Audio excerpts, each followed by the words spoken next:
Alright, guys, I'm back with another chapter in James. We're in James chapter 4, where the header reads, Drawing Close to God. And I think that that's befitting, looking to want to draw closer to God more and more each day.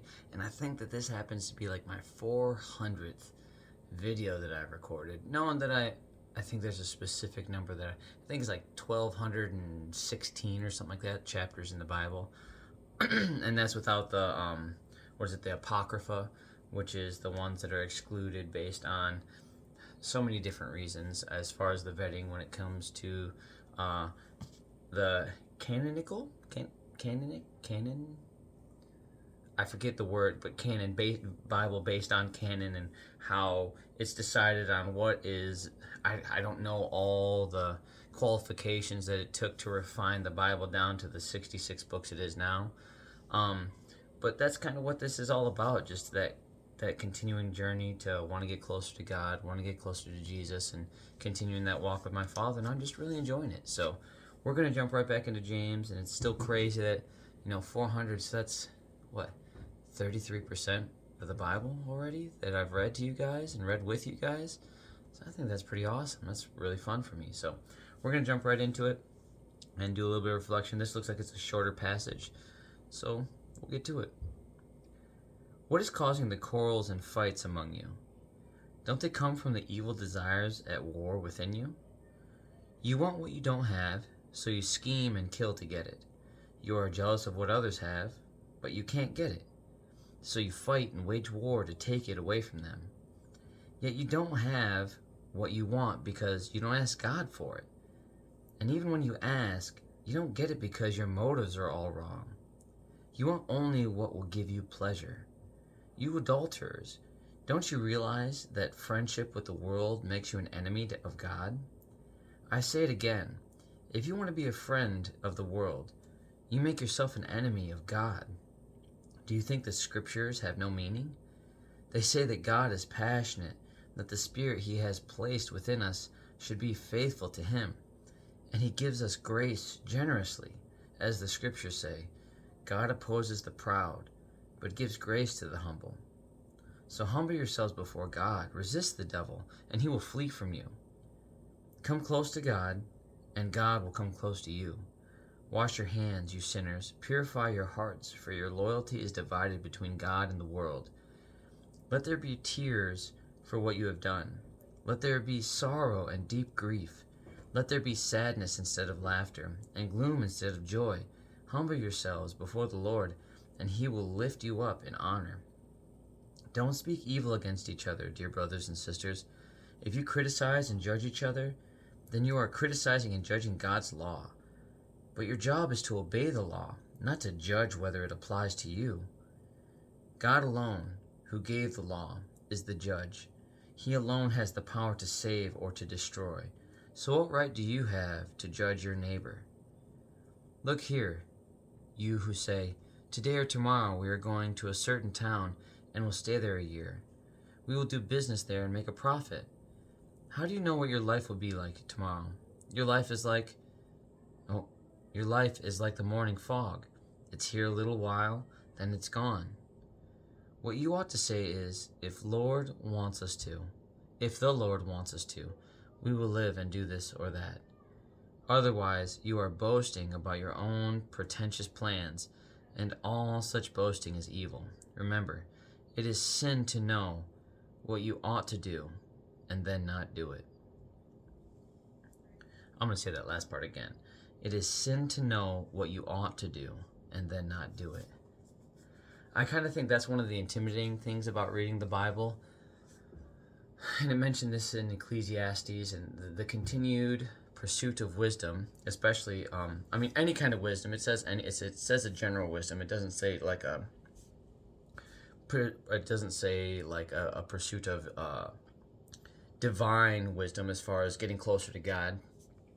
It's just a general statement wisdom. The pursuit of that is going to lead to more heartache. And that's still true when it comes to the pursuit of biblical knowledge, working on that relationship with God. It is painful to tear away at your own flesh in order to get closer to Him. And that's building up your knowledge. That's building up, say, hey, what is God's plan for me? The more you become aware of that, the more you become aware of how your body just by nature fights it. So it's so easy to stay humble as you continue to grow, because that growth gives you confidence. That confidence, you need to make sure that it's planted in the Lord and not in yourself. Because there's things that I'm proud that I've done, but I understand that that couldn't have been done without Him and that grace. Even the simple reading of the Bible, I can't do this without Him creating that spark in me to have a desire to do that. And then I see what happens, and it creates momentum. And it's like, no, there's nothing stopping this momentum now. And it had nothing to do with me.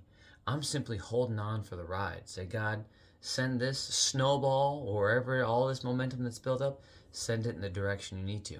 I'm not in control of steering. I'm simply holding on to the ride and looking to grab up some people on the way. But I'm not in charge of the grabbing either. Like, I'm just simply along for the ride. And hopefully I can bless some people by simply sharing what God put in me and sharing it with them. That's all it is. So it's got nothing to do with me. I'm just a cog in the wheel, just thankful to be a piece of God's just divine work.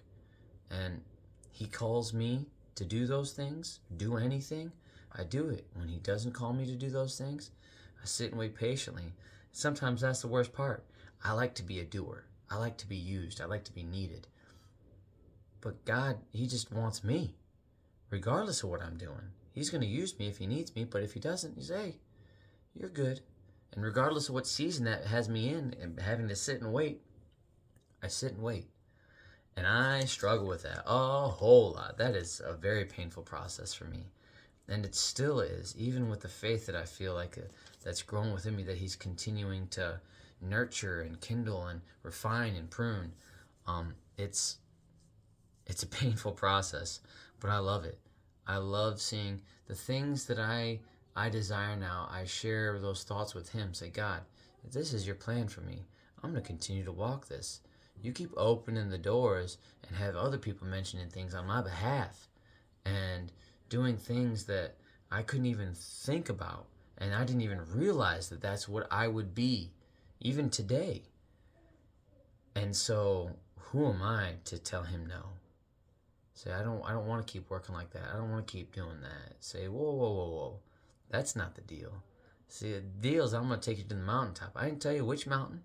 I didn't tell you how high we'd be climbing. I just told you that you'd be with me and that I need you to be a yes sir, no sir kind of guy. Really just a yes sir.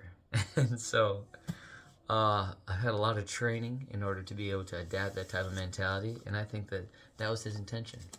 So I needed to go through that at the ripe old age of 37. Now, I've had a lot of experience of seeing how successful I can be when I say no to the wrong people or the wrong person. And I've seen the level of success I can have when I say yes to the right people or the right person. And so God just gets yeses from me. And it's not easy. And sometimes the knee-jerk reaction is a no thank you. And if I do my best to remember who I'm saying no to, I have no right to say that. In fact, you know what's crazy is I do have a right to say no. He gives me that right. But I don't want to. I want to be with Him. And so I say, yeah, whatever you say, big guy, I'm going to do my best. Sometimes my best isn't that great. And He knows that too. And so that's kind of part of the fun. So I'll let that be that, though. Have a good night. God bless. I love you. Jesus loves you. And I'll be back for chapter 5 of James, where it reads, Warning to the Rich. Hoping it's a warning to me someday. Not that I'm not already rich in faith and all those other things, and He takes such a good care of me. But you know what I'm saying. He knows my heart. He knows I'm just like, if you put on 3, 4, maybe 5 more zeros in my bank account, I'd be all right with heeding this warning. I wouldn't mind that. But no, have a good night. God bless, guys, and I'll see you back here for chapter 5 of James. See you tomorrow.